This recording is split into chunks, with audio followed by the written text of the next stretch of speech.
اعوذ باللہ من الشیطان الرجیم بسم اللہ الرحمن الرحیم وقال اللہ لا تتخذوا الہین اثنین انما هو الہ واحد فإیای فارہبون وَلَهُ مَا فِي السَّمَاوَاتِ وَالْأَرْضِ وَلَهُ الدِّينُ وَاصِبًا أَفَغَيْرَ اللَّهِ تَتَّقُونَ فَمَا بِكُم مِّن نِّعْمَةٍ فَمِنَ اللَّهِ ثُمَّ إِذَا مَسَّكُمُ الضُّرُّ فَإِلَيْهِ تَجْأَرُونَ صدق اللہ العظیم۔ حمد و ثناء رب کریم اور درود و سلام بر سید خیر الانام کے بعد سورۃ النحل کی آیت نمبر 51، 52 اور 53 تلاوت کی گئی ہیں، جو 14ویں پارے کے 13ویں رکوع میں ہے۔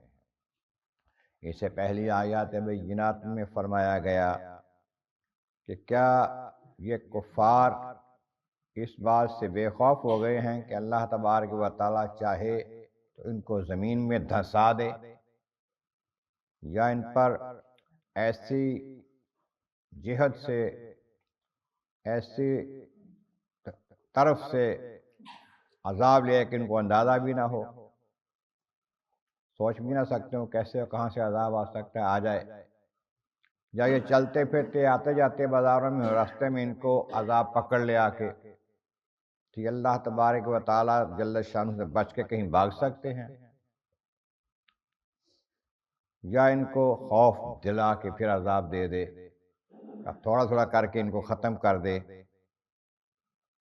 تو بہت بڑا مہربان ہے جو نرمی کر رہا ہے اور مہلت دے رہا ہے ان کو۔ یہ دیکھتے نہیں ہیں کہ ساری کائنات کی ہر شے جو ہے اللہ کی بارگاہ میں جھکنے والی ہے، زمین و آسمان کی کوئی شے ایسی نہیں جو اس کی بارگاہ میں نہ جھکتی ہو، تو انسان کو بھی چاہیے کہ اس کی بارگاہ میں جھکے۔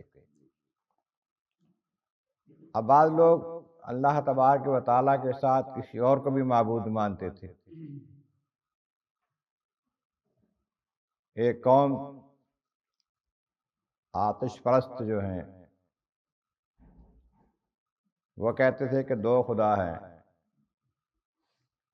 ایک بھلائی نیکی پیدا کرتا ہے، ایک برائی پیدا کرتا ہے، یزدان الاہرما۔ عیسائی کہتے ہیں تین خدا ہیں، تین مل کے نظام چلا رہے ہیں۔ بت پرست کئی خدا بناتے، اپنے بتوں کو خدا کہتے، معبود کہتے، ان کو پوجتے۔ خالق کائنات نے فرمایا کہ ایک خدا کے علاوہ دوسرا خدا نہ مانو، لا تتخذوا الہین اثنین، دو معبود مانتے ہو، دو خدا مانتے ہو، نہ مانو، اور زیادہ سی بات ہی نہیں، دو بھی نہیں ہے، کیوں؟ انما هو الہ واحد، ایک ہی الہ ہے، ایک ہی معبود ہے، ایک ہی خدا ہے، ایک ہی رب ہے، پروردگار ہے جو خالق کائنات ہے۔ اور فرمایا وہ میں ہوں، فإیای فارہبون، تو مجھ سے ہی ڈرو۔ جب مجھ سے ڈرو گے کسی اور سے ڈرنے کی ضرورت نہیں ہے۔ فرمایا کہ وہ رب وہ ہے لہ ما فی السماوات والارض، زمین و آسمان کی ہر شے اسی کی ہے، وہ حقیقی مالک ہے، خالق ہے، پروردگار ہے، وہ رب ہے۔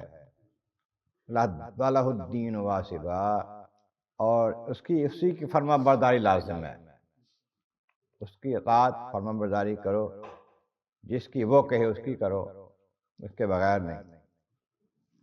بغیر اللہ تتقون، کہ اللہ کے سوا اوروں سے ڈرتے ہو، اللہ سے ڈرتے نہیں ہو۔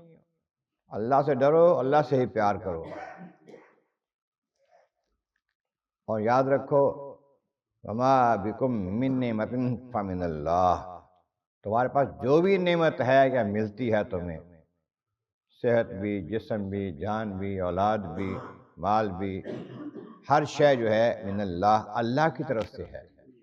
وسیلہ کوئی بھی بن جائے، حقیقت میں نعمتیں دینے والا اللہ ہے، سب اسی کی دی ہوئی ہیں۔ پھر جب تمہیں کوئی تکلیف آتی ہے، کوئی دکھ پہنچتا ہے، پریشانی آتی ہے، مصیبت آتی ہے، پھر اسی کی طرف پناہ لیتے ہو، کہ اسی کو پکارتے ہو، گڑ گڑا کے اسی کی طرف آتے ہو، جب تھوڑا خوشحال ہوتے ہو اس کو بھول جاتے ہو، یہ کام ٹھیک نہیں ہے۔ اسی سے ڈرتے رہو، اسی کے فرما بردار بنو، اسی کو اپنا خالق و مالک حقیقی مانو، اسی کی بارگاہ میں جھکو اور اسی کو اپنا الہ معبود تصور کرو، پھر کامیابی ہے۔ اللہ تبارک و تعالیٰ کی بارگاہ عالیہ میں حضرت مولا کریم محبوب کریم کا صدقہ قرآن کریم کا فہم اور اعمال صالح نصیب فرما۔ وآخر دعوانا ان الحمد للہ رب العالمین۔